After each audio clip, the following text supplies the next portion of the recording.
New-ish shit. Something about the name Jesus. There's something about the name Jesus.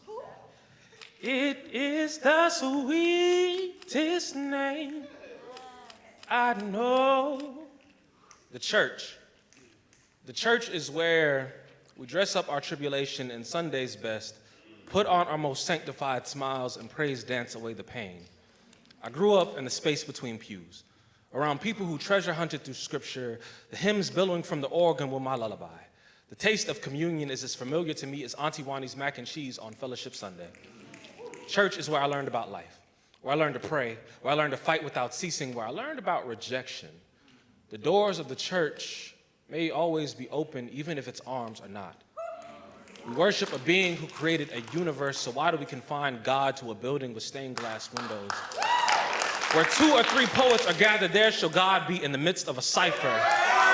Now, I find myself living in the life between Melania's haikus and limericks, watch Zach Blunt turn microphone into collection plate, seen more demons exercise from the pulpit of a poetry slam than I ever have on the stage of a church, seen Sashbury and Erica Nicole become living testimonies. Congregations touch the hem of Wayne Henry's metaphors and be healed. These snaps and claps be hallelujahs, be amens. These poets taught me that God is not man or woman, but spirit. So even if I don't believe in your God, I will wage war for your right to serve him or her or them and they. Poetry is where I learned about identity, where I learned about joy, where I learned that weeping may endure for a night. It is okay to not be okay in the morning.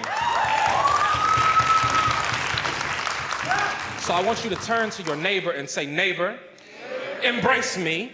Embrace me like Christ did the cross. I have one more thing to say, and then I'm going to my seat. Loving thy neighbor as thyself only works when you have learned to love thyself. You are worthy. Do not be afraid of loving thyself. You have not been endowed with the spirit of fear, but of power, of love, and a sound mind. And all thy getting, get an understanding of how powerful it is to call your demons by their name. Now that the spirit of peace rest, rule, and abide in our hearts and minds, and let the church say, amen.